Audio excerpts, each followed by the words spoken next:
ದುಃಖದ ಸುದ್ದಿ ಅಂದರೆ ಒಂದು ಸಿಹಿ ಸುದ್ದಿ, ಇನ್ನೊಂದು ಕಹಿ ಸುದ್ದಿ ಅಂತಲೇ ಹೇಳ್ಬೋದು. ಒಂದು ಮೊದಲಿಗೆ ಸಿಹಿ ಸುದ್ದಿಯನ್ನು ಹೇಳಿಬಿಡ್ತೀವಿ. ತುಮಕೂರು ಮತ್ತು ಬಿಡದಿ ದೇವನಹಳ್ಳಿಗೆ ಮೆಟ್ರೋ ವಿಸ್ತರಣೆಯಾಗುವ ಸಾಧ್ಯತೆ ಇದೆ.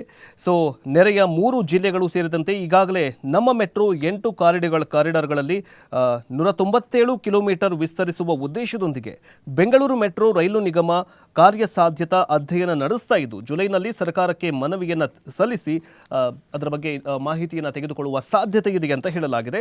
ಸದ್ಯ 76 ಕಿಲೋಮೀಟರ್ ಇರುವ ಮೆಟ್ರೋವನ್ನು ನೆರೆಯ 3 ಜಿಲ್ಲೆಗಳಿಗೆ ಬೆಂಗಳೂರು ಗ್ರಾಮಾಂತರ, ರಾಮನಗರ ಮತ್ತು ತುಮಕೂರಿಗೆ ಸಂಪರ್ಕಿಸುವ ಉದ್ದೇಶದಿಂದ ಈ ಅಧ್ಯಯನ ನಡೆಸಲಾಗ್ತಾ ಇದೆ.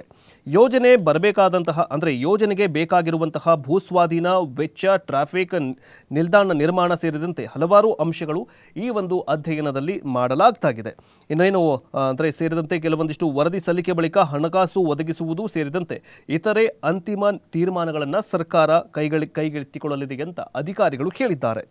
ಇನ್ನು ತುಮಕೂರು ಬೆಂಗಳೂರಿನ ದಕ್ಷಿಣದಿಂದ ಉತ್ತರಕ್ಕೆ 33 ಕಿಲೋಮೀಟರ್ ವಿಸ್ತರಿಸುವ ಹಸಿರು ಮಾರ್ಗವನ್ನು ತುಮಕೂರಿಗೆ ಕೊಂಡೊಯ್ಯುವ ಅಧ್ಯಯನವೂ ನಡೆದಿದೆ.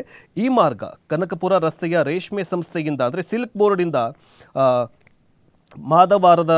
ಮಾದವಾರದವರೆಗೂ ರೈಲು ಸಂಚಾರ ನಡೆಸುತ್ತೆ. ಮಾದವಾರದಿಂದ ತುಮಕೂರಿಗೆ ವಿಸ್ತರಣೆ ಮಾಡಲು ಕಳೆದ ವರ್ಷ ಬಜೆಟ್ನಲ್ಲಿಯೂ ಕೂಡ ಘೋಷಣೆಯನ್ನು ಮಾಡಲಾಗಿತ್ತು.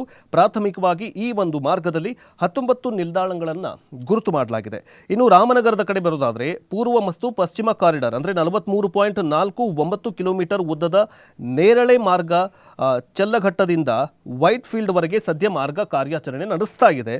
ಈ ಮಾರ್ಗವನ್ನು ಚಲ್ಲಘಟ್ಟದಿಂದ ಬಿಡದಿ ಕೈಗಾರಿಕಾ ಪ್ರದೇಶಕ್ಕೆ ವಿಸ್ತರಣೆ ಮಾಡುವುದರ ಬಗ್ಗೆ ಈಗ ಅಂತಿಮವಾಗಿ ಅಧ್ಯಯನ ಮಾಡೋದಕ್ಕೆ ರೆಡಿಯಾಗಿದೆ. ಇನ್ನು ಬೆಂಗಳೂರು ಗ್ರಾಮಾಂತರ ಕಳೆದ ಬಜೆಟ್ನಲ್ಲಿ ಮುಖ್ಯಮಂತ್ರಿ ಸಿದ್ದರಾಮಯ್ಯನವರು ಹೇಳಿದ್ರು, ತುಮಕೂರಿನವರೆಗೂ ನಾವು ತುಮಕೂರಿನವರೆಗೂ ನಾವು ಮೆಟ್ರೋ ನಿಲ್ದಾಣವನ್ನು ಮೆಟ್ರೋವನ್ನು ವಿಸ್ತರಣೆ ಮಾಡ್ತೀವಿ ಅಂತ ಹೇಳಿದರು.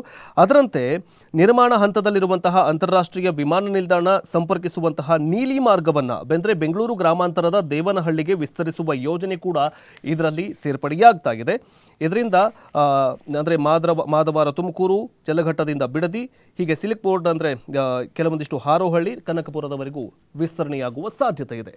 ಇನ್ನು ಮತ್ತೊಂದು ಸುದ್ದಿ, ಕಹಿ ಸುದ್ದಿನೋ ಏನೋ ಗೊತ್ತಿಲ್ಲ.